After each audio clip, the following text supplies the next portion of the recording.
¿Qué amigos? Bienvenidos a este 2.5 Gasteiz, viernes 17 de marzo del 2017. 2017, ¿eh? Bueno, el caso es que arrancamos este viernes con la mirada puesta en la calle, porque la verdad es que la temperatura, nosotros cuando hacemos este programa, pues es primera de la mañana y la verdad es que hace una temperatura, ahora mismo yo por lo menos he venido, no tenía frío y la temperatura es agradable. Y la verdad es que ver el cielo como está, pues no me alegra. ¿Qué quiere que les diga? Luego ya parece que se va a estropear el tiempo y que el fin de semana pues no va a estar más nublado, ¿no? De alguna forma. Pero en cualquier caso, bueno, que no siente lo bailado, ¿no? Te levantas a la mañana, ves un cielo despejadísimo, un sol radiante y esta temperatura, pues bueno, pues arrancas bien el día, ¿no? Además, piensas en que es viernes y que además arrancas el fin de semana y dices, bueno, pues estupendo, ¿qué más puedo pedir, no? Bueno, pues eso, pues podemos pedir que vamos a hacer un 2.5 Gasteiz súper interesante, como siempre, ¿no? Les recuerdo, hay varias citas para hoy. Una especial, ya saben que hoy Arquet vuelve al teatro principal con el Elixir del Amor, de Donizetti, era una obra de Donizetti, 1836, no me canso de decir, es una obra de 1836, una obra que desde entonces no ha dejado de reproducirse y de además rearmonizar, iba a decir, bueno, que también, porque musicalmente probablemente, por ejemplo, para el teatro principal se ha tenido que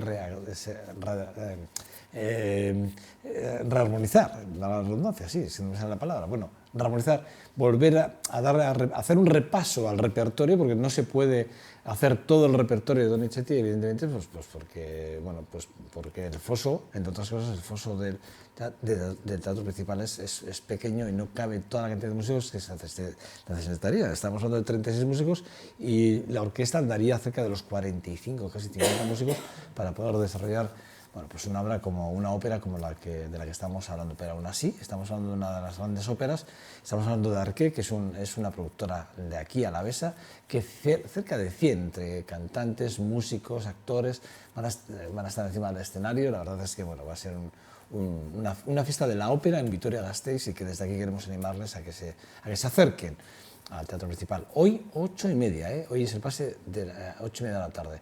Mañana también es 8:30 y el pase de familiar, en el que hablan de los entresijos de la ópera de Donizetti, que es el domingo a las 6:30 de la tarde.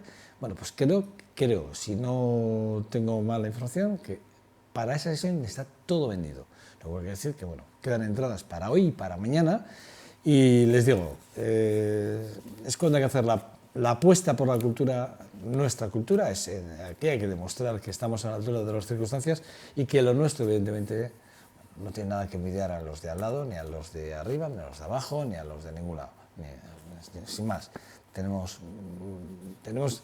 un gran producto, claro, un gran producto a nivel cultural, y eso, sin lugar a dudas. Bueno, eso es una de las cosas que os comento. Otra es que, evidentemente, hoy también juega el Baskonia contra el CSKA de Moscú, un gran partido. Un partido en el que Baskonia, pues bueno, ganar o perder, bueno, pues perder, a nadie le gusta perder, ni a las canicas, lo decía el otro día y es verdad, pero bueno, quiero decir que donde se juega todo el Baskonia prácticamente va a ser a partir de la semana próxima. Este es un partido evidentemente importante, la calidad del CSKA evidentemente pues es el mejor equipo europeo. John Dos Santos no se ha cansado de decirnos esta semana, y es que es así, es que es uno de los mejores equipos del continente, el mejor equipo del continente, porque es el actual campeón de la Euroliga. Esto es así. Bueno, gran partido también en el Fernando Buesa-Arena hoy, en cuanto a lo deportivo, CSKA Baskonia. Y bueno, esto nos coge un poco más lejos, porque todavía estamos hablando del próximo 8 de abril, hablaremos con Cristina Jueza en los próximos días, pero el TEDx de Vitoria promete y nosotros queremos. Vamos a hablar de ello, del TEDx de Vitoria con Cristina Jueza en los próximos días, pero créanme, ahí va a estar, entre otros, un ponente que a mí me encanta, un tipo al que además tengo un cariño muy especial, Miguel Gutiérrez, un tipo que además hace poco está jugando la vida, se está jugando la vida por ahí, por Kandahar, creo que ha estado hace poco. La verdad es que haciendo reportaje y haciendo además de reportero de guerra, que no, bueno, se está jugando la vida. Bueno, ya se la jugó 2 veces, ya contó aquí una de las anécdotas en uno de esos viajes también a Sudamérica, en la que bueno, los narcotraficantes también, si no llegan a salir de la aldea rápido, se los hubiesen llevado a la selva, al interior de la selva. Bueno, viernes, y los viernes pues tertulia, pero siempre tenemos nuestro invitado peculiar de los viernes, no todos los viernes, pero cada 3 semanas. Le tenemos con nosotros y siempre es un lujo Martín Garchendía, nuestro síndico de Vitoria-Gasteiz. ¿Qué tal estás, Martín? Hola, Isma, muy bien. Bueno, un placer estar aquí de nuevo. Es un lujo, poderte escuchar, porque te oigo en otras emisoras, amigas, que dice el otro, y te solemos escuchar, y siempre claro, contundente. Esta semana, por empezar, porque hay varios temas importantes, pero esta semana nosotros traíamos a nuestra tertulia el caso de, además, accedíamos a la página web a través del ayuntamiento, del síndico, de la oficina de la cual estás al frente, y nos hacíamos eco de la noticia del caso del euskera. La policía, esa relación que debería de haber entre la policía y el euskera, y contábamos el caso de este buen hombre que, yendo al monte, efectivamente, le hacen esa prueba de alcoholemia, no da positivo, el hombre iba a hacer una actividad deportiva y bueno, efectivamente comprueban, ¿no?, que no está al corriente en algo que efectivamente que él reconoce que, bueno, pues, y él no tiene ningún problema porque reconoce pero de todo el caso, que ya lo hemos contado aquí y ahora seguro que tú nos das más detalles, hay una cosa que me sorprende. Bueno, son dos. Una es que ningún policía de los 8 que estaban allí pudiesen redactarlo en euskera, la sanción o la multa, y otra probablemente es el tiempo que lo tuvieron allí retenido, que me parece exagerado. Es decir, bueno, y la que ya me sorprende mucho es que los propios agentes pongan que se niega a firmarla cuando no es así, de alguna forma. Sí, efectivamente tiene una serie de características. A ver, yo creo que, me gusta ser pues también optimista en este tipo de cosas como en otras, ¿no? Y entonces yo creo que no hay que, en fin, hacer una causa general en relación con este asunto. Es un asunto particular. Yo creo que en los últimos años ha mejorado mucho la cuestión, es evidente, en relación con la atención al euskera, y yo creo que eso merece ser subrayado, ¿no? Pero todavía también es chocante, ¿no?, que después de tantos años de oficialidad del euskera y tal, pues ocurran estas pequeñas situaciones, ¿no? Y sobre todo lo que nos llama más la atención también es, de alguna manera, los principios, los criterios que emplea la policía local en relación con el euskera, ¿no? La concepción un poco con la cual nosotros no estamos de acuerdo, ¿no? Porque efectivamente se puede dar, es perfectamente posible que en un momento dado pues la administración no tenga a nadie capacitado para atender en euskera a una persona que así lo reclama, ¿no? Es verdad que es chocante que, habiendo 8 agentes, y en realidad lo único que reclamaba era decir, bueno, pues yo me he dirigido a ustedes en euskera, ustedes han dirigido en castellano, pero bueno, no hay problema, pero oiga, el boletín démelo en euskera, ¿no? Y en realidad era la descripción de la infracción, que era muy sencillo. Es tu ITV pasar, con poner eso bastaba, ¿no? Entonces, la verdad, es verdad que resulta chocante que no hubiera nadie, en fin, que pudiera hacerlo en el momento, ¿no? Pero en todo caso, sobre todo lo que reclamamos o lo que planteamos como criterio es que, de cara al futuro, es decir, si en el momento no tenemos medios para notificarle a la persona, en este caso era una notificación de la denuncia, en el idioma que esa persona ha elegido, claro, no se puede imputar, sin embargo, los efectos de una auténtica notificación como si hubiera sido correcta, porque es lo que la ley llama una notificación defectuosa. Es decir, oiga, yo tengo derecho a dirigirme a usted en un idioma oficial, usted tiene la obligación de contestarme, y si no cumple esa obligación, no me impute a mí los resultados de esa notificación como si encima no hubiera querido firmar yo, que es un poco chocante, ¿no?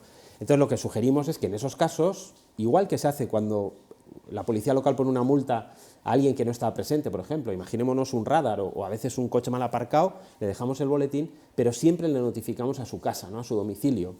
Y por tanto los efectos de la notificación se producen solo desde el momento en el que recibe ya la notificación en euskera y en castellano, que suelen ser todas, ¿no?, bilingües. Con lo cual, eso es un poco el criterio, es decir, no se trata de dejar constancia de que no hemos podido atenderle al ciudadano, sino de corregir esa situación, ¿no? Y si hace falta, pues en un momento posterior, oiga, le hacemos la notificación y los efectos solo empiezan a correr. Efectos me refiero al pronto pago, al plazo de alegaciones, es decir, que solo empiece desde el momento en que yo le notifico correctamente, ¿no? Es de sentido común. De hecho, nos consta que la Ertzaintza también se ha interesado por esta recomendación y que también la están analizando y tal, y yo creo que es así. Incluso en la recomendación aludíamos a algún caso en Valencia y tal, en el cual el juez había dictaminado directamente que la sanción era nula, porque solo se había comunicado en ese caso en valenciano, ¿no? Y bueno, pues no es este el caso exactamente, no creemos que dé lugar a la nulidad, porque la información del boletín, de hecho, está en euskera y en castellano. Pero digamos que él solo pedía que la descripción de la infracción, oiga, pues póngame usted en euskera. Que la gente, sí, eso tiene es, ¿no? que redactarse en euskera. Entonces no sostenemos que la multa sea nula, pero sí que la notificación se debería haber hecho posteriormente y ya de forma, digamos, oficial, ¿no? Oye, Martín, desde la propia comisaría de la policía local, ¿os han dicho algo o no? De momento no hemos recibido respuesta. Normalmente, bueno, pues suelen darle una vuelta, supongo, a la cuestión, están analizándolo también y de momento no tenemos respuesta, pero bueno, entendemos que es una... ¿Reacciones políticas? No. ¿No te han dicho nadie nada? No. ¿Nadie te ha llamado por la recomendación? Martín, muy bien, Martín, bien.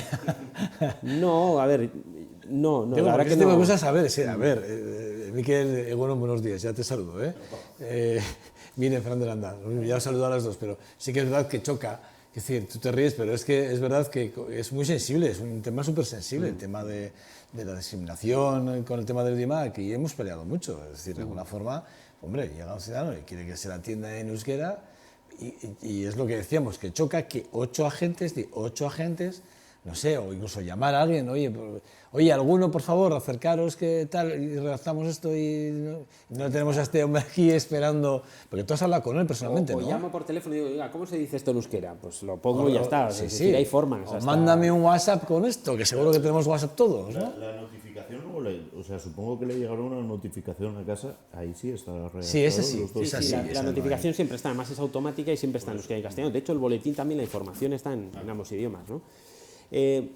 Yo un poco al hilo de lo que decías, ¿no? O sea, a esta persona en concreto lo que más le dolió, digamos, es que los agentes negaran su derecho, que le dijeran, oiga, sí, usted tiene derecho, pero siempre y cuando nosotros podamos. No, yo tengo derecho y No es ustedes que verán si siempre pueden o no. Efectivamente, Eso yo tengo es. un derecho. Otra cuestión, lo que decimos en nuestras recomendaciones, que, hombre, puede haber situaciones evidentes, es decir, si la persona, es decir, pues yo que sé, puede poner en riesgo la seguridad del tráfico, hay que inmovilizar el vehículo, hay que identificarlo, está bebido, drogado, yo qué sé. En esos casos puede estar justificado que se adopte la medida, aunque sea en el idioma que sea. Es decir, no se trata de llevar esto a sus últimas consecuencias, ¿no? Pero en un caso como este, pues lo lógico hubiera sido, primero, habérselo traducido y, en segundo lugar, ya digo, con naturalidad. O sea, yo en este caso echo de menos la naturalidad. Oiga, pasa ya mucho tiempo y hasta no hagamos de esto ninguna causa general, pero tratemos... pero eso, a veces, joder, todavía tenemos dudas que no tiene sentido que los planteemos a estas alturas, ¿no? Un poco va por ahí la cosa, ¿no? Con este, no sé, este hombre, este ciudadano que se acerca a la oficina, ¿personalmente has estado con él? Sí. ¿Y cuál es la percepción que tú tienes, la tuya personal, con respecto... Es un hombre cabal, o sea, en el sentido de que si es un hombre, es decir, que bueno, pues que es un hombre, que no es un tío de estos extraños de los de esa es otra cuestión. Vamos a ver si me explico, que no utiliza el idioma de forma política, No, de forma ideológica. No, para nada. Es una persona muy sensata, muy tranquila, que estuvo allí, pues metió en su coche, pues por esta cosa y además él decía, o sea, sí, los agentes le dirigieron en castellano y bueno, pues yo qué sé, me está entendiendo, nos estamos comunicando, bueno, pues ya está. Pero ya digo, es esta cosa un poco de negar el derecho, ¿no? Y es que el derecho está ahí, es obvio, ¿no? Es que choca además que él le hablase en euskera y el policía o los agentes respondieran en castellano, lo entendían, pero no podían Pero hasta seguirlo. eso que no es lo canónico. Pero hasta eso que no es lo canónico, quiero decir, bueno, si hay una comunicación, pues yo qué sé, te quiero decir que incluso los caldunes también en un momento podemos entender, ¿no? Oiga, pues yo qué sé, pues esta gente no sabe tal, no es lo ideal, evidentemente. Porque hay otro factor que no se señala en este aspecto, pero yo creo que debería reflexionarse sobre eso. Es decir, cuando hablamos de una policía cercana, por ejemplo, ¿no? Hay un factor importante para la población euskaldun y es que los agentes le hablen en su idioma también. Este es un aspecto que no se valora, el aspecto psicológico, ¿no? Está claro. De que un agente de la policía se dirija en tu propio idioma. Y eso es un elemento de cercanía muy importante también. Entonces, y esto, por otra parte, es muy habitual en muchos pueblos de Euskadi y tal, ¿no? Es decir, es una cosa muy normal, pero también creo que es un aspecto a destacar. Es decir, si queremos acercar la policía a la ciudadanía, ¿no?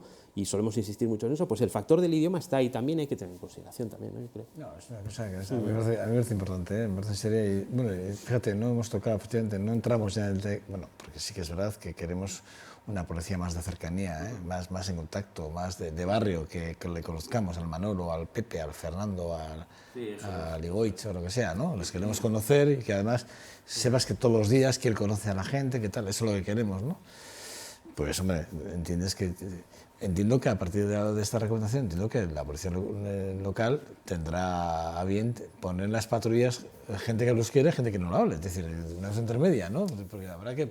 Digo, Bueno, sería lo visto suyo. lo visto, ¿no? Sería lo suyo, ¿no? Pero sobre todo eso, sobre todo que no se perjudique al ciudadano, ¿no? O sea, Oye, me sorprende lo de Archaña. ¿Por qué se ha interesado? no, bueno, porque ha salido en la prensa, ha salido en los medios, y entonces, bueno, pues ellos también querían saber un poco de qué iba, y sí me consta, pues que no les pase lo mismo, que claro. se han leído eso, y que no les pase lo mismo, ¿no? De alguna manera, eso es un poco la historia. Sí, Bueno, Peri, vamos a hablar de Peri, porque sí que es verdad que uno se da un paseo por la ciudad y a veces ve cosas, edificios en ruinas, realmente que cosas que se van a caer un momento dado, que son expropiadas, evidentemente, y que hay que dar una solución. Un tema que a mí me parece que es preocupante. Y en algunos casos, cuando hablamos de patrimonio, inclusive ya te preocupa más, ¿no? Porque dices, bueno, es que ¿qué hacemos con esto? ¿No? ¿Lo vamos a dejar que se quede? ¿No somos capaces? ¿No? Bueno, ¿qué pasa con el Peri? Bueno, pues lo que pasa con el Peri pues, es un poco la lectura de esta fase de crisis que hemos superado, ¿no? o que estamos superando, y que ha conllevado pues, que había una serie de inversiones que estaban previstas en su momento y que luego no se han llevado a cabo, ¿no? Y este es uno de esos casos, ¿no? Se planteaba por parte de unos propietarios de un edificio pues que en su día, el año 2007, claro, ha pasado ya una década, ¿no? Planteaba que ese edificio pues tenía que ser, que ahora mismo está tapiado y está cerrado, ¿no? Pues que tenía que ser objeto de expropiación por parte del ayuntamiento para promover unos apartamentos tutelados en el casco viejo, ¿no? Y entonces, bueno, se quejan los propietarios porque durante este tiempo, hacia el año 2007-2008, estuvieron a punto de llegar a un acuerdo con la entonces Aritz, la extinta Aritz, un acuerdo económico y tal, pero al final luego eso no llegó a fraguar, llegó la crisis y claro, ha pasado un montón de tiempo y están en un limbo, en una especie de limbo, es decir, el edificio en principio debería ser expropiado, entre tanto pues no pueden vender, nadie va a comprar un edificio que va a ser expropiado y tal, pero tampoco llega a esa expropiación, ¿no? Tampoco llega a materializarse eso, ¿no? Y la verdad que es un caso que afecta a varios inmuebles, ¿no? A varias unidades dentro del casco viejo, ¿no? Entonces, bueno, ponemos este asunto sobre la mesa, la necesidad de retomar aquellos proyectos que estaban en su día planteados y que afectaban a la rehabilitación del casco viejo, y en este caso particular, pues que se acometa esa expropiación. De hecho, la normativa contempla, cuando un plan prevé la expropiación de un determinado inmueble, si pasa un tiempo, en este caso, bueno, 4 años, si luego el propietario pide al ayuntamiento, puede pedir al ayuntamiento que le expropie. Y en ese caso, si pide al ayuntamiento que le expropie y pasa un año, la expropiación se inicia automáticamente. O sea, digamos que la ley tiene mecanismos para evitar que esta situación se eternice, ¿no? En el tiempo, ¿no? Y entonces, bueno, pues en eso estamos, pero digamos que es un toque de atención al ayuntamiento también, pues para que retome esos proyectos que están ahí pendientes o modifique el PERI, pero que no se deje... ¿De qué se debe que no se modifique o se reforme el PERI o tengamos estos retrasos? ¿A qué se debe? ¿Qué dicen desde el ayuntamiento? Bueno, yo creo que se debe básicamente a la crisis económica. Porque es decir, hay un problema de peligrosidad también en todo esto, ¿eh? Bueno, se supone que está importante. tapiado y tal, y que en fin, Sí, en pero principio tal, pero bueno, pero sí, lo Tapiado cierto es que no acceda cualquiera, pero eso no quiere decir que el inmueble mañana sufra sin un duda. Sí, deterioro podría importante. devenir en una ruina total, ¿no? Evidentemente. Pero yo creo que responde a eso, a una falta de presupuesto para acometer este tipo de actuaciones, ¿no? Fíjate que hablamos siempre del casco, hablamos sobre el casco antiguo de nuestra ciudad, que siempre lo ponemos como una de las joyas, pero la verdad es que el propio ayuntamiento no se lo cree, o sea, porque si no, este tipo de cosas sería algo prioritario. Y de hecho, me consta que aquí hemos hablado con distintos concejales que han estado en el área de urbanismo, y cuando hemos hablado del casco, pues siempre hemos hablado de las inversiones que se han hecho y cómo se han hecho, y siempre hemos dicho, bueno, pues se han hecho, pero se han hecho mal, porque realmente no hemos dado prioridad a salidas de dinero que han llegado de Europa, incluso hemos llegado a perder ayudas europeas simplemente por no tener, no sé, el concepto de proyecto, no sé, del casco de nuestra ciudad, de casa de nuestra ciudad. Lo que quiere decir que el propio político no se lo cree, bueno, no sé. Es uno de los principales retos que tiene la ciudad, yo creo que, y que para largo, ¿no? A largo plazo, o sea, al final. Entonces, bueno, pues hay que plantearse seguir en ello, ¿no? Vamos a hablar de las plusvalías. Que ayer escuchábamos a Echer Gonzalo decir que, bueno, pues que ellos no se plantean ahora mismo, no se plantean absolutamente, o sea, el carácter retroactivo desde luego de momento ni lo valoran ni lo van a valorar, pero bueno, quieren esperar, evidentemente, qué pasa con la sentencia, con esa decisión, pero vosotros ya tenéis muchas quejas encima de la mesa, ¿no? O sea, sí, la verdad que sí, estamos al borde, a punto de desbordamiento ya con esta cuestión. Pero y tanta gente, sí, porque Sí, yo leía tu nota y me parecía Digo, bueno, pero tanta Sí, sí, hay mucha gente se ha gente, acercado. Sí, hay mucha gente y sí, porque, ¿sabes? Además, en muchas ocasiones también se han producido, es decir, no había un gran mercado inmobiliario en estos años, no era como en la época de la burbuja inmobiliaria, pero es verdad que había mucha gente que se ha visto obligada a vender su vivienda porque no podía pagar, no podía hacer frente a la hipoteca, ¿no? Entonces, precisamente esos casos eran en los cuales vendía a precios que no se correspondían con los de compra, ¿no? Y ahí se planteaba la cuestión. Joder, yo, pues Aquí no hemos hablado, tú has comentado sí, hemos hablado muchas veces de esta cuestión y nosotros hemos reiterado mucho la injusticia que subyacía ahí, ¿no? Bueno, sobre las consecuencias, nosotros la verdad que lo analizamos, lo estamos mirando, es complicado, ¿no? Es complicado porque nadie sabe, yo creo que a estas alturas, de forma muy certera, cómo va a operar, cómo se va a aplicar o cómo se debería aplicar, ¿no? Sí que últimamente hemos recibido alguna información así sobre cómo se tiene que tramitar esa petición, por ejemplo, ¿no? En relación con la información que ofrece el ayuntamiento y tal, ¿no? Y a mí me gustaría destacar un aspecto que tiene que ver con el procedimiento administrativo y, digamos, y con su carácter antiformalista, ¿no? En el sentido que, es decir, cuando el ciudadano no tiene por qué ser experto en estas cuestiones, ¿no?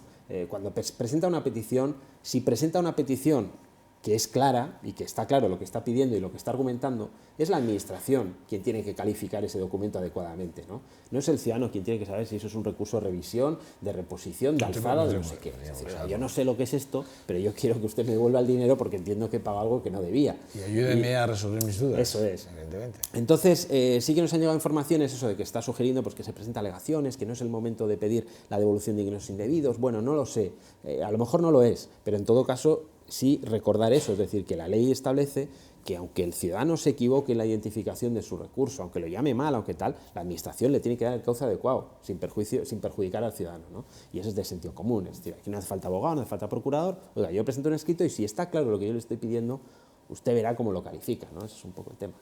¿Y cómo lo ves tú? ¿Cuál es bueno, tu percepción personal? Así un poco, es decir, yo veo difícil que no tenga un efecto retroactivo, es decir, que no se aplique a aquellas liquidaciones que se han efectuado en los últimos... ¿Crees que debería ser? Sí, yo creo que sí. 4 o 5 años, pues se está hablando de 4 años, pero la normativa foral en realidad dice que la devolución de ingresos indebidos es de 5 años, entonces estamos ahí, ¿no? Claro, Ramiro González tiene la patata caliente sobre la mesa. Claro, lo mismo que la administración nos puede reclamar algo hace 5 años, pues nosotros también le podemos reclamar algo. Esa es la cuestión. Son 4, la normativa estatal dice 4, pero la norma foral dice 5. Entonces, estamos también analizando esa cuestión, porque está hablando mucho de 4 años, pero no tengo claro si son 4 o 5.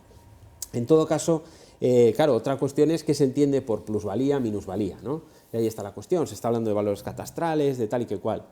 Lo cierto es que las sentencias del Constitucional que se han dictado no aludían a esta cuestión, sino que estaban comparando el precio de compra en su día y el precio de venta. Incluso actualizaban el precio de compra, porque claro, si la has comprado hace 10 años, ese dinero tenía un valor que claro, a fecha de hoy sería superior, ¿no? Entonces, no está claro, es decir, entonces suponemos que la administración pues aplicará el criterio más restrictivo, porque la devolución siempre es dolorosa, ¿no? Y en última instancia habrá que ver qué es lo que dicen los tribunales. O sea, que como te dejan una herencia, hay que tener cuidado ahora. Sí, eso se plantea mucho, con herencias se plantea mucho. Por eso digo, porque también hemos comentado aquí el tema de las herencias, que hay algunos que casi es mejor que rechaces la herencia, vamos. Porque... Sí, además muchas veces se produce la herencia, eso, por ejemplo, de fallecimiento del padre o de la madre. Es el 80%, corrígeme si no, en algunos lugares se paga hasta el 80% de lo que realmente te dejan en ese sentido. Bueno, no sé si tanto. Que el otro día me enteraba que el 80% que se genera con el renta de los patrimonios era lo que tenías que pagar, o sea que en muchos casos, bueno, era una... El ejemplo no sé si tanto, pero el ejemplo, bueno, puede ser, en todo caso puede ser un dineral, ¿no? El ejemplo más típico es en el cual fallece uno de los progenitores, el padre o la madre, y entonces en teoría te deja, supongamos que eres hijo único, te deja la mitad de la vivienda. Pero claro, la mitad de la vivienda en la que vive tu madre o tu padre, con lo cual no los vas a desahuciar, evidentemente. Entonces sí, te toca... hay casos que sí. No, hombre, pero ya eso es... Hoy en día daría lugar a la desheredación. Tú te ríes, Miguel, pero yo ya conozco un caso, me ha venido, cuando lo he dicho, me ha venido un caso a la cabeza concretamente. Habrá alguno, pero yo creo que hoy en día eso daría lugar a la desheredación y ahí se han facilitado también los trámites y creo que está teniendo un éxito bastante importante. ¿Ves? Eso me está... Sí, es verdad. Vamos, corroboro lo que digo, perdón.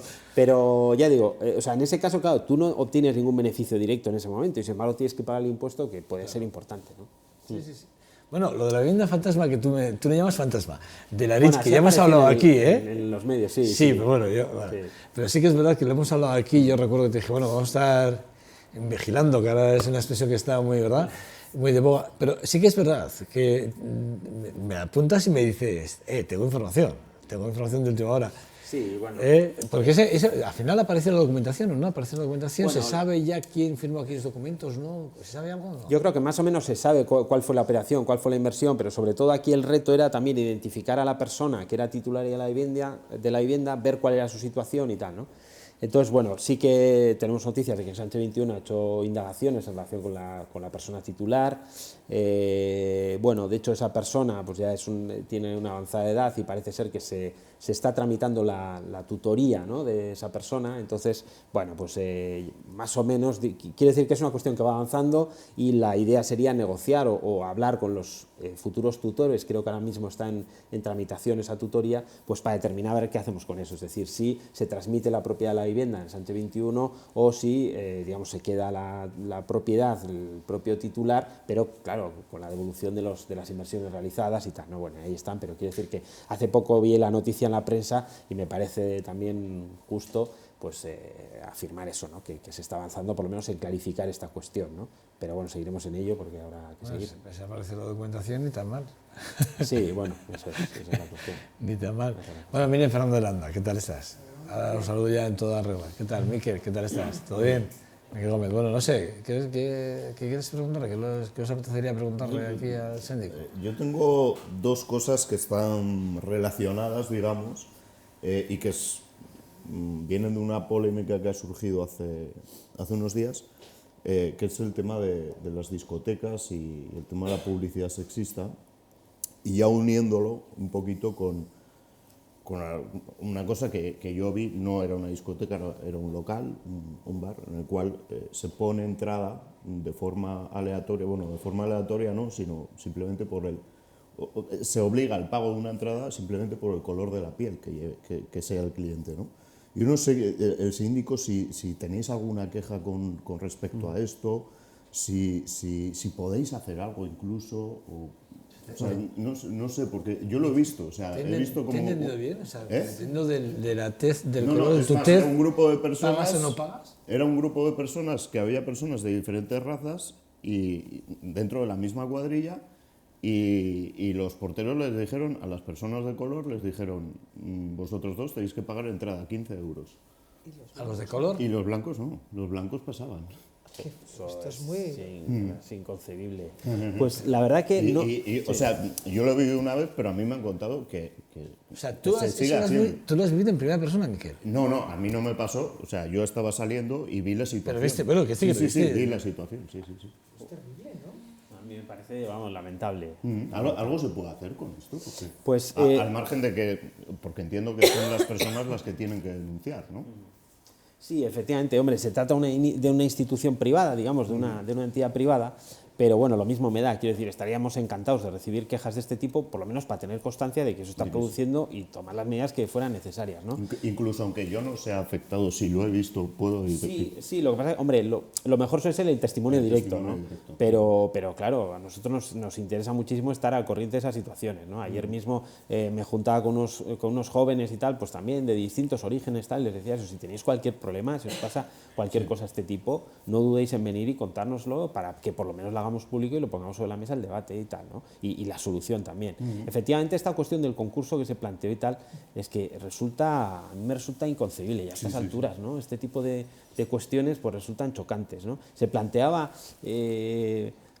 bueno, pues al hilo del Día de la Mujer, la carrera de la mujer, también ha salido cierta polémica sobre los regalos que ofrecían a las mujeres que corrían en las carreras, ¿no? Y no me acuerdo qué era, pues era un limpiador contra las manchas y no sé qué, ¿no? Y una bolsa para la compra y tal y cual, ¿no? En fin, joder, son mínimo de sensibilidad, ¿no? O sea, estas cosas que son inconcebibles. Y luego, que los derechos fundamentales no solo los vulneran las administraciones, las instituciones, que en ocasiones también, sino que también las entidades privadas vulneran derechos fundamentales. Y eso que estás comentando en la discoteca es claramente una vulneración de derechos fundamentales.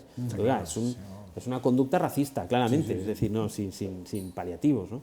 Entonces esos son denunciables y darían lugar a las consecuencias que ahora mismo no sé poner sobre la mesa, pero que seguro que las hay, ¿no? De hecho, los de ese grupo, lo que no sé es cómo cogieron o llamaron a la policía en ese momento, a la policía municipal, y hubiese levantado ahí un atestado, vamos, una denuncia rápidamente, Yo sé porque, o sea, es que además pasó que le pasó a un amigo, no le pasó, sino que lo vivió un amigo, digamos que les dijo a los porteros, oye, esto que estáis haciendo no está bien hecho, es una ilegalidad. Él hizo una denuncia vía redes sociales y luego yo me quedé un poco, porque no lo vi, pero es que en otro local lo vi, o sea, lo viví y dije, anda, mira, o sea, y además es que cuando se lo comenté a mi amigo, me dijo, es que creo que es más habitual de lo que nos pensamos.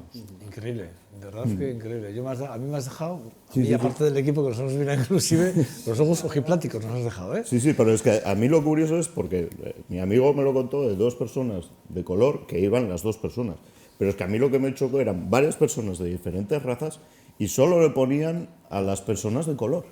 Sí, que en otras ocasiones, no sé, a lo mejor puede haber más de duda o más, pero en este caso sí, lamentable. Lamentable, pero lamentable. Nosotros estamos acostumbrados también, que tampoco está bien, los chicos pagan, las chicas no pagan, la típica polémica, además comentamos el otro día que también, bueno, es una discriminación y que tampoco, pero ya por el tema del color ya, es que estamos llegando a unas situaciones, ¿no?, como de una gravedad tremenda, ¿no?, y además de unas injusticias, además es que, es escandaloso, ¿no? Lógicamente los chicos preguntaban, incluso claro, toda la cuadrilla preguntaba, y los porteros no daban explicación. O sea, yo no sé si hasta qué punto esa entidad privada tiene incluso posibilidad o posibilidad legal de poner esas entradas cuando, no sé, o sea, no sé qué requisitos legales a la hora de poner entradas requieren o si es que cada uno... El derecho de admisión, claro, pero una cosa es el derecho de admisión y otra cosa es que con ese derecho de admisión se vulneren derechos fundamentales. Eso es, ¿no? Que quizás se escudan igual en eso, ¿no? No es que tenemos reservado el derecho de admisión, estos no entran. Oiga, vamos a ver, es que esto es... No entran, pero que paguen entrada, vamos, es que eso ya es de una gravedad tremenda. O sea que yo quería comentarte...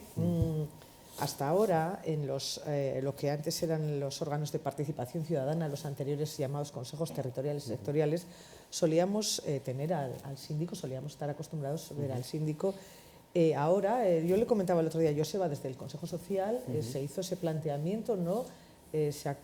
Nos hemos reunido ya, no sé si 2 o 3, en 3 ocasiones, y uno de los temas que surgió fue ese precisamente, veíamos la necesidad y la importancia de que el síndico estuviera presente en el Consejo Social, y nosotros pues, también desde el Consejo Territorial de Zona Rural vamos a solicitar, ¿no?, que la figura del síndico esté allí presente. Yo no sé si el resto de Ausogunes y Elkargunes han solicitado que el síndico esté presente o no, o desde vuestra parte, ¿cómo veis? Porque antes nosotros siempre lo hemos valorado como muy positivo, ¿no?, el que estuvieseis ahí presentes y nos dieseis... Primero porque conocieses de primera mano la problemática de los ciudadanos y ciudadanas, ¿no?, de este municipio, y segundo porque la aportación que puede hacer el síndico nos parece francamente interesante. Entonces, no sé si os han pedido que estéis presentes. De hecho, hemos procurado participar, es verdad que no podemos participar en todos porque son muchos organismos, pero sí que hemos procurado participar pues hemos estado en el de diversidad, por ejemplo, en el de asuntos sociales, es decir, hemos participado en varios organismos, varios elkargunes, ¿no? Y últimamente recibimos la sugerencia, la proposición de participar en el Consejo Social, ¿no? Y la verdad que nosotros estamos encantados de participar, pero sí que sugerimos que fuera el propio Consejo Social, digamos, el que se pronunciara a favor de eso, ¿no?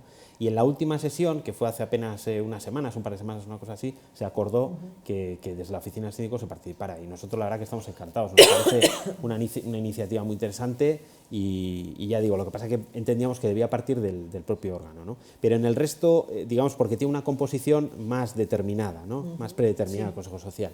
En el resto de órganos, ya digo, procuramos participar, no vamos a todas las sesiones, porque a veces nos es imposible, pero sí que procuramos participar y de hecho lo hemos hecho y seguiremos haciéndolo, ¿no?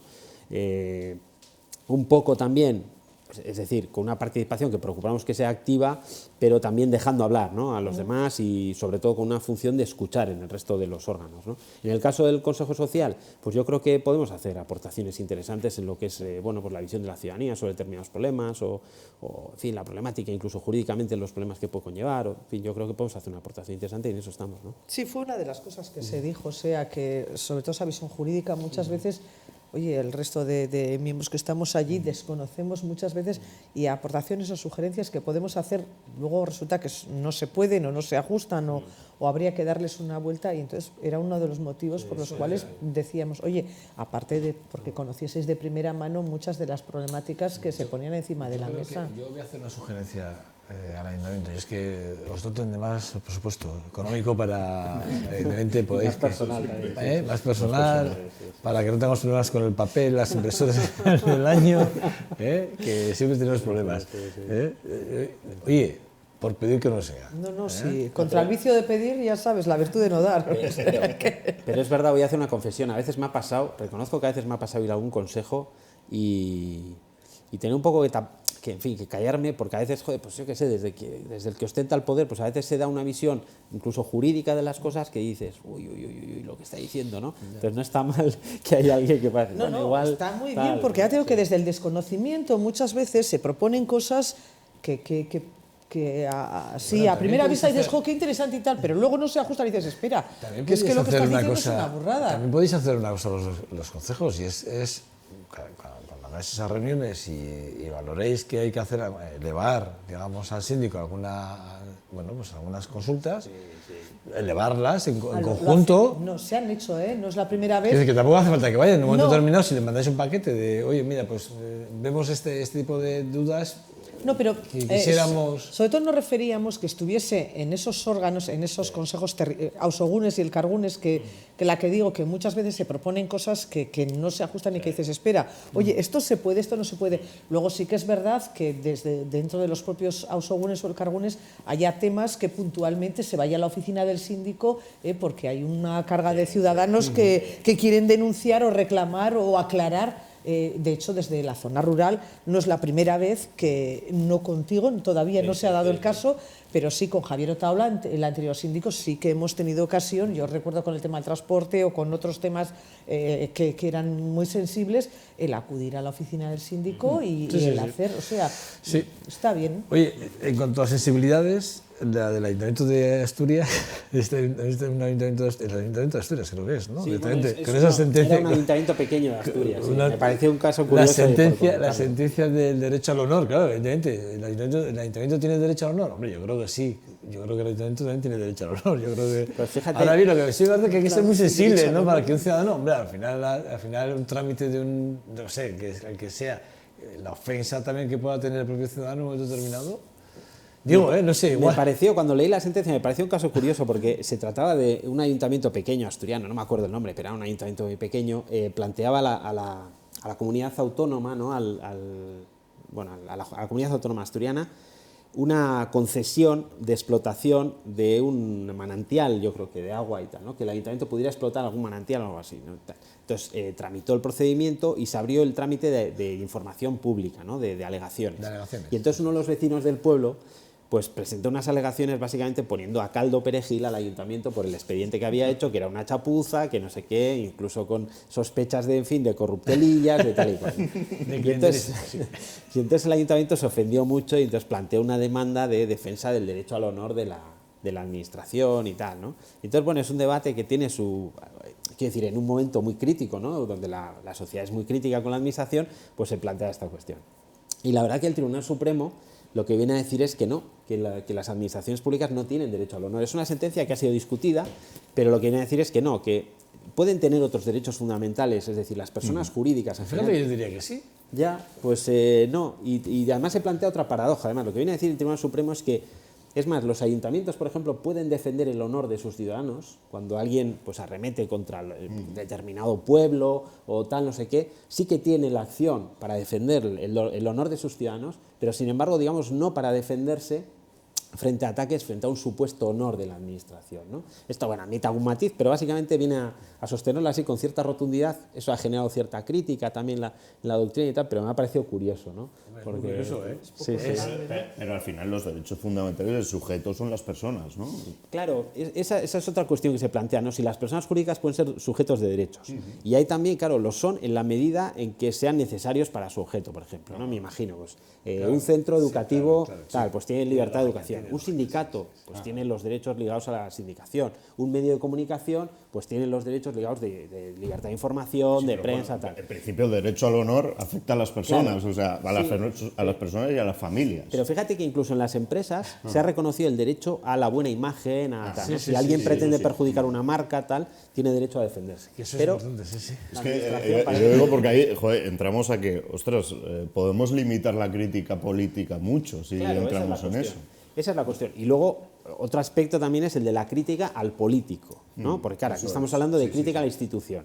Pero claro, otra cosa es la crítica al político. El político es una persona que tiene los mismos derechos que los demás. Exacto. Otra cosa es que en esa crítica estrictamente política pues tengamos un margen más amplio, ¿no? Eso. Porque al fin y al cabo es una figura pública y bueno, pues está sometida al escrutinio público, ¿no? Pero claro, si vas más allá, y hemos tenido casos últimamente de amenazas, veladas, pues el caso del rapero, que no sé qué tal, bueno, en esos casos ya claro que tiene... Martín, breve, es que hay lo de la Escuela Abierta de la Ciudadanía que participaste, que estuvo José Ángel Cuerda, nada, 140 caracteres, si puedes resumírmelo, ¿qué te parece la idea? ¿Tiene que tener más recorrido o no? Y en el caso de que tenga que tener recorrido, ¿alguna crítica? ¿Alguna crítica? Digo, para hacer... Porque a veces, es que a veces, ¿sabes lo que pasa con este tipo de cosas? Me pasa que siempre todo ahí, bueno, todo está muy bien, todo son bonanza, todo es tremendo tal, pero luego ves y lees y dices, bueno, sí, pero hay algunas cosas que igual había que, ¿no? Siempre, algo de crítica, ¿no? No me va a resultar fácil, yo sé, no me va a resultar fácil. ¿Por qué? Escucha, pues no lo hagas, la apuntes porque hace Eso crítica. es, pero, o sea, ¿por qué? Porque me parece que es una iniciativa muy positiva en el sentido, de hecho, mi exposición iba por ahí, ¿no? Yo creo que es una obviedad que vivimos en un momento de incertidumbre mundial importante, que hay que hacer una lectura de lo local, también desde lo global y lo que está pasando, y cuestiones que damos por hechas, pues creo que en un futuro a medio plazo, por ejemplo, pues la ecología, o sea, lo que tiene que ver con la sostenibilidad del planeta, lo que tiene que ver con la igualdad de derechos entre mujeres y hombres, lo que tiene que ver con las desigualdades sociales. O sea, son cuestiones, yo creo que es obvio, que están ahí, que están ¿Cuántos foros tenemos abiertos? ¿No? ¿Cuántos foros tenemos abiertos en esos sentidos? ¿Y para qué han servido y qué sirven? Sí, pero... Digo, ¿para qué han servido? Porque hay algunos que nos hemos dejado en el camino, pero que eran muy buenos y por cuestiones económicas, vamos a poner cuestiones económicas, no han seguido adelante. Y seguimos reinventándonos nosotros, que al final, esa es mi crítica, esa era mi crítica al foro. Es decir, al final, seguimos generando foros, pero no, o sea, hagamos uno con una conclusión y a por ella, pero no tengamos 14 foros abiertos. Mira, tenemos un ejemplo que yo creo que ha sido un éxito notable, y es, por ejemplo, la Escuela de Empoderamiento. La Escuela de Empoderamiento tiene un éxito de asistencia y de seguimiento muy importante, ¿no? Y sirve pues, para empoderar a las mujeres y al resto de la ciudadanía también en esta cuestión de la igualdad, ¿no? Pero además, un poco hilando con lo que venía diciendo, ¿no? Yo creo que estamos en una tesitura en la que la ciudadanía tiene que estar muy atenta. Tiene que estar muy atenta porque van a pasar cosas y no todas necesariamente buenas, ¿no? Y ya digo, sobre un sistema que ha funcionado bien, que ha dado resultados muy positivos, ¿no? Pues puede haber voces que pongan en entredicho lo que hemos logrado hasta ahora, que yo creo que ha sido muy positivo, ¿no? Y entonces ahí es donde la ciudadanía tiene que estar atenta. Y para poder estar atenta y para poder incidir, tiene que saber de qué va esta cuestión también, de qué va esto. De qué van las instituciones, de qué van los órganos de participación, cómo se puede incidir y tal, ¿no? ¿Qué se cuece ahí? ¿Qué es la política? Que los problemas son complejos, que no son simples, pero conocerlos más, ¿no? Y ahí sí que vemos que hay carencias. Es decir, nosotros vemos en la ciudadanía y tal, joder, a veces no sabe por dónde le da el aire, no sabe lo que es un ayuntamiento, una diputación, que no tiene por qué saberlo y además es complicado, o sí tienen por qué saberlo, ¿no? Tiene que saberlo. Y en ese sentido no hay una formación. Podríamos hablar de la educación para la ciudadanía. Yo creo que nos metieron un gol con eso, al quitar la educación a la ciudadanía, pero ya sé que es un tema político y no me meto, ¿no? Pero yo creo que hay, en fin, pues educar a nuestros chavales en lo que es un sistema democrático, cuáles son los valores fundamentales. Yo creo que el Estado, es decir, puede ser neutral en la cuestión religiosa, pero no puede ser neutral en la cuestión de los derechos fundamentales, por ejemplo, las cuestiones de igualdad y tal. Entonces, educar en esos aspectos a la ciudadanía a mí me parece muy importante. Y si tiene el éxito, que ya digo que ha tenido otros ejemplos, como puede ser la Escuela de Empoderamiento, pues a mí me parece una iniciativa muy interesante. Yo lo único que digo es que a mí, mi crítica en ese sentido, en el sentido en el que hemos abierto muchísimos foros, se han abierto muchísimos foros en esta ciudad y se siguen abriendo foros. Y al final hemos abierto foros en los que pasamos los mismos temas de un lado a otro, les damos otro formato, pero cambiamos, podemos cambiar los actores en un momento determinado, los ponentes, podemos cambiar un tal, pero dices, pero seguimos hablando de lo mismo, 20 años después, seguimos hablando de lo mismo, y dices, bueno, y las resoluciones desde el primer minuto, desde hace 20 años al final del 2017, dices, no, te coges los informes. Yo no lo he hecho, me consta que hay gente que lo ha hecho, que probablemente en las próximas semanas los tengamos aquí en este programa, y es para alucinar, porque dices, es que los últimos 20 años el Ayuntamiento, la Diputación, el Gobierno vasco ha invertido muchísimo dinero en proyectos que todos tenían un sesgo muy parecido, cambiando títulos, cambiando exposiciones, cambiando no sé qué, cambiando los ponentes, y resulta que seguimos hablando 20 años después de lo mismo. Y aun cuando hayamos mejorado los resultados, siguen empobreciendo realmente esos proyectos a los cuales se han dedicado unos recursos económicos y unos recursos humanos que no han tenido el efecto que debería de tener. Se me está ocurriendo ahora con el tema de la red antirrumor, que también ibas por ahí, te quería entender que también... Bueno, vamos a ver dónde va, ¿no? Vamos a ver si el concepto inicial es bueno, si bueno, ya lo tenemos como, paradójicamente lo tenemos funcionando en otros lugares del País Vasco, y bueno, en Guecho creo que está tal y que parece que está funcionando, pero claro, no es lo mismo una localidad de 20.000 que una localidad de 240.000, y no es lo mismo la actitud política que se pueda tener en Guecho que la actitud política que se pueda tener en Vitoria. Quiere decir que tú además también has apuntado en ese sentido, ¿no? Quiero decir que sí que es verdad que si tiras un poco y te esfuerzas un poco en ese sentido, dices, bueno, yo cuando veo la escuela abierta de la ciudadanía, digo, bueno, vale, sí, me leo el concepto y digo, vale, sí, y comparativamente miro para atrás, me acordé además de uno de los proyectos que José Ángel Cuerda, que además estaba con vosotros también allí, puso en marcha, que si hay alguien que puso en marcha políticas sociales en esta ciudad, fue José Ángel Cuerda. Y de hecho, quiero recordar, y lo digo claramente, las políticas sociales de hace 20 años son las que nos han dado el bagaje 20 años después. A Dios gracias. Y ha sido lo que ha hecho que la ciudadanía en un momento determinado se posicione. Pero tiene narices. 20 años después seguimos con las políticas, pensando en las políticas que José Ángel Cuerda impuso en Gasteiz. Dices, entonces, ¿qué hemos hecho en 20 años? ¿No? Por eso, esa era mi crítica. Yo, por apuntar una cosilla, fíjate que me ha pasado hace escasos días, ¿no? Hablaba con un municipio andaluz de 220.000 habitantes. Están pensando en instaurar la figura del síndico allí, y entonces nos pedían opinión y tal y cual. Y entonces, hablando así sobre pues la comisión de sugerencias y reclamaciones y tal, no sé qué, sobre el buzón ciudadano, el 010, nos decían, sí, aquí tenemos un buzón que la gente puede dejar una carta, no se le da registro ni nada, y puede presentar sus reclamaciones, sugerencias. Es decir, esa es la vía que tenía ese municipio de interacción entre el ciudadano y la administración, básicamente. Es decir, un buzón, oiga, no se preocupe, esto no... Pero fijaros, en Vitoria, lo que hemos avanzado en ese sentido en los últimos años. O sea, es decir, ¿a quién se le ocurre hoy que el 010, por ejemplo, desapareciera? O que desapareciera el buzón ciudadano. Es una cosa inconcebible. Entonces, en general también se traslucía en la charla, yo creo, una cierta visión positiva, relativamente positiva. Todo es muy mejorable, por supuesto. Hay gente que lo está pasando muy mal, que lo ha pasado muy mal, y a eso hay que ofrecerle recursos y alternativas, ¿no? Pero bueno, se han hecho cosas también. Y yo creo que en ese hacer cosas ha sido determinante la presión ciudadana también. Yo tengo esa opinión. A pesar del pesimismo que siempre caracteriza a las asociaciones que participan y tal, a mí me parece que ha habido ahí una incidencia notable y que hoy tenemos avances que... Yo todavía espero que el ciudadano despierte. Sí, sí, no sé sí, si te vale, sí. Igual es una torpeza lo que acabo de decir. Igual puede ser que sea una torpeza lo que acabo de decir, pero yo espero que el ciudadano algún día se despierte. Tú dices lo del buzón ese, pues probablemente, si es un pueblecito pequeño, pues un buzón les vale. Pero yo, para ir más allá, que sí, y te digo por qué, lo del buzón, ya veo que igual no lo compartes, pero te voy a decir por qué, porque probablemente estamos hablando de una población muy envejecida, ¿vale?